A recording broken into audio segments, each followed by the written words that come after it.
Hello guys, welcome to Easy English. Today I'm going to be talking about multiple choice single answer question from reading. Now, I know this is not an important question and you're not supposed to spend too much time on this question. But having said that, I have met a lot of students out there who are just missing that all important 79. They get maybe a 76, 77, or a 78 in reading, and just because of that, they're not getting what they want. So this is for those guys. Maybe if you're not getting your marks in reading by one or two, then maybe doing multiple choice single answer can increase your points and give you that all important 79 for your permanent residency or whatever it may be. So, guys, let me get right into this after that. So, guys, now I'm going to go into the basics of the question. So, we'll get anywhere between 2 to 3 questions. It's 1 mark per question, and make sure the mark is contributed only towards reading. But the important thing here is that this is not an important question, as we said before. So we don't want to waste too much time on this question. So at the very max, please spend 1 minute 30 seconds. But if you can practice this question, then you can reduce your time up to 1 minute, which is ideal in this case.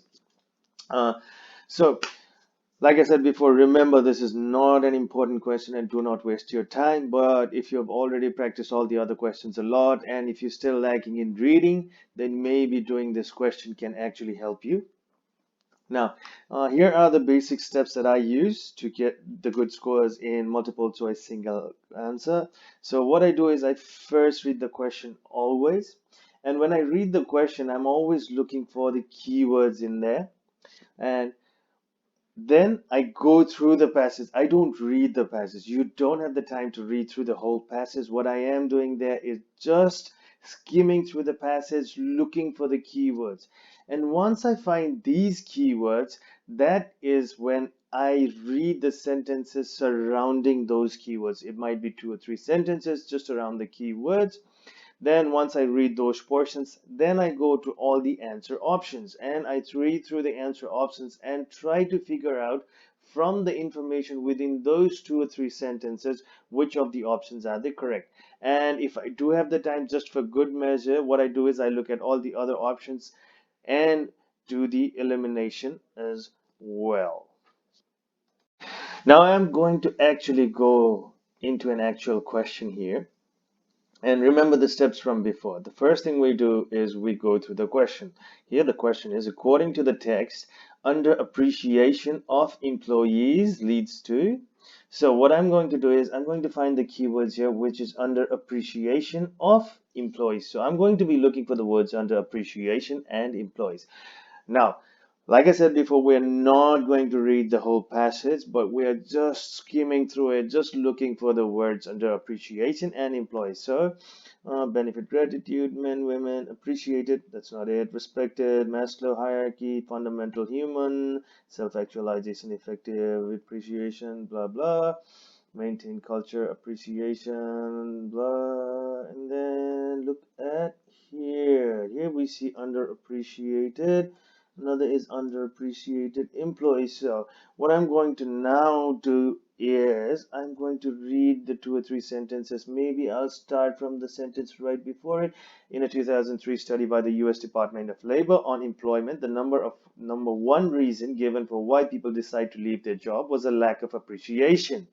You see that? That's underappreciation. Just as an underappreciated employee is more likely to leave a job, an underappreciated team member is more likely to leave a team. So with the information contained within just this portion, we've read that. Now we're going to the answer options.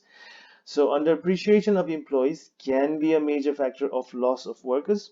Yes, you can clearly see here that the number one reason why people decide to leave, that is loss of worker, was a lack of appreciation. So this is the answer, yes. But just for good measure, we will see can be utilized by effective team leaders to ensure a team cohesive. Is that information in there? No. Is the number one reason people are dismissed from their jobs in the US? Is that? No. Is the basic? We didn't find any of these information here, so we are going to go with this answer right here, and that is the actual answer. So by using this technique, I did not read the whole thing. I just read a certain portion of it, and I actually did find the answer just by reading this small portion. And this is what happens in this question. You can use this. Now, I am going to warn you, this trick isn't going to work on 100% of the questions, but this does work in more than 80%. So if you are struggling in reading, but just 1 or 2 points, just by doing this one little technique, you can increase your marks. So please see if you can try that. And if you have any questions about this, please write in the comments or ask me in the comments. And if you have a question that you haven't been able to solve and you want me to solve it for you, then please leave those questions in the comment section as well, and then maybe I can help you with those. Anyways, thank you so much, guys. I hope you guys do really well in your PTE. Best of luck to you, and have a good day. Thank you.